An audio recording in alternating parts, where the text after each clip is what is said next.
What's up, Frag fam? We're here to talk about the newest flanker from the house of Dolce&Gabbana from the The One line. Will this one here stand up against some of the other ones?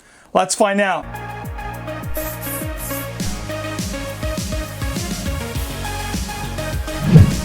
Welcome back to your fragrance channel. Of course, I'm Max Forte. If this is your first time landing on this page, this is a fragrance channel where we talk about, of course, fragrances, how to smell great, and how to make a great first impression. Enjoy the content. Today, of course, this video is all about the newest release from the house of Dolce&Gabbana 4-man. This is a Dolce&Gabbana Gray, available in two main sizes. You're talking about 50 ml for $68, or the one we're looking at today, 100 ml for $88 USD. Now, Dolce&Gabbana The One Gray was one that I was really looking forward to trying. Since I heard about this earlier this year, I couldn't wait for this one here. This one and another one that I heard about that's also being released this year, which is called Baroque, which I believe it's going to be an exclusive to the Dubai market, perhaps. If I get a chance to smell Dolce&Gabbana The One Baroque, I will certainly bring it to your attention. Now, I digress. Today, it's all about The One Gray, which is readily available at your local general store. Nothing really great here with the bottle and box presentation. You're looking at the same kind of bottle presentation, scheme, style. The only thing that really changes here is the color of the juice, which is a grayish blue, the silver cap. All in all, it's pretty similar to other flankers of this line. Now, the concentration here for this particular fragrance is Eau de Toilette Intense. I don't know what they meant by that intense there, but I guess they wanted to say that this is a little bit more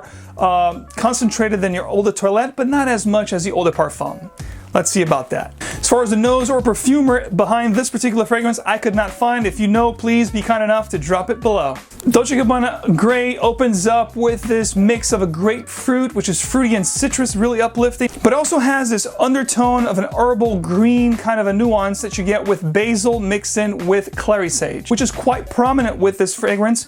And I might add that my wife wasn't a really big fan of this fragrance, and I wasn't either with the introduction, which is a little bit sharp, even a little bit stringent, if you will. This woody herbal green kind of a scent profile that you get with this fragrance stays throughout the life of the fragrance, which I think it would have been more fitting to call this green instead of gray. You also get a hint of a lavender feel with this fragrance, but really it doesn't come to play until the 35-40 minute mark, and it's really quiet and sitting in the background.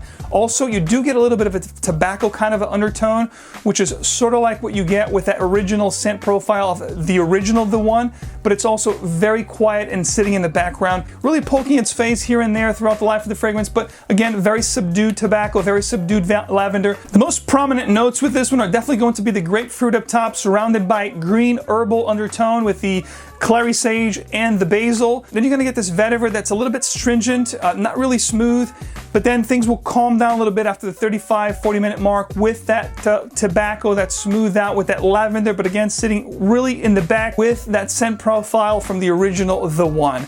All in all, a nice, woody, spicy, fruity, green, herbal kind of a fragrance. What does Dolce&Gabbana The One Gray reminds me of? I'm glad you asked. This particular fragrance reminds me of Dunhill Elite, the black bottle, which I'm really fond of. And when you compare both of the fragrances side by side, which I did, this is a lesser proposition when you factor in that you can find Icon Elite discounted, heavily discounted, might I add. And this one here, you're looking to pay retail at this point.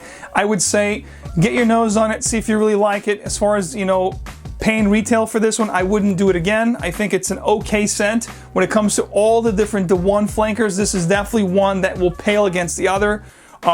Not my favorite. I don't think this is a bad fragrance. I think it's okay. Some people will enjoy this, but if you're a big fan of the original The One DP, The One Royal Night, I mean, there's a lot of great fragrances, a lot of flankers that were great, woody, spicy tobacco. This is going in a different direction, and I don't think it's going to be as mass appealing as previous releases. I go as far as saying that this one, The One Gentleman and The One Sport, were the last liked flankers from this line, and I think this will probably take the cake.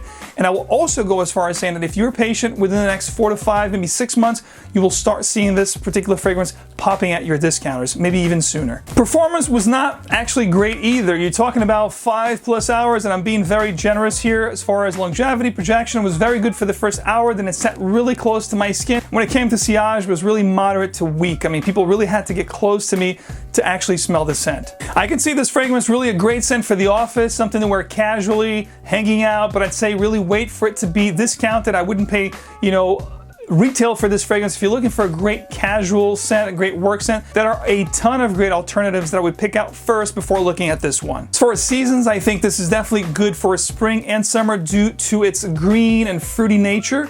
I don't think this is strong enough to cut through the fall and winter. When you're looking to do the one for the fall and the winter, definitely look at the other heavier tobacco and sweeter, more woody, spicy offerings from this lineup. I'll be honest with you, I also think this is a little bit more mature. From the fragrances that are being released today, I think this is right in the same kind of vicinity as the one Gentleman. This one here also does not cater to a younger demographic in a sense that it's not really playful and youthful.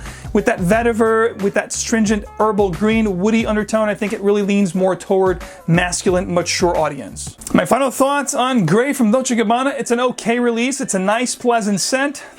That's about it. There's nothing really groundbreaking or new or trend-setting from this fragrance. Unfortunately, they didn't even continue the one, trend with that woody, spicy tobacco kind of a scent. They went a whole different direction. Kudos for them for trying something new.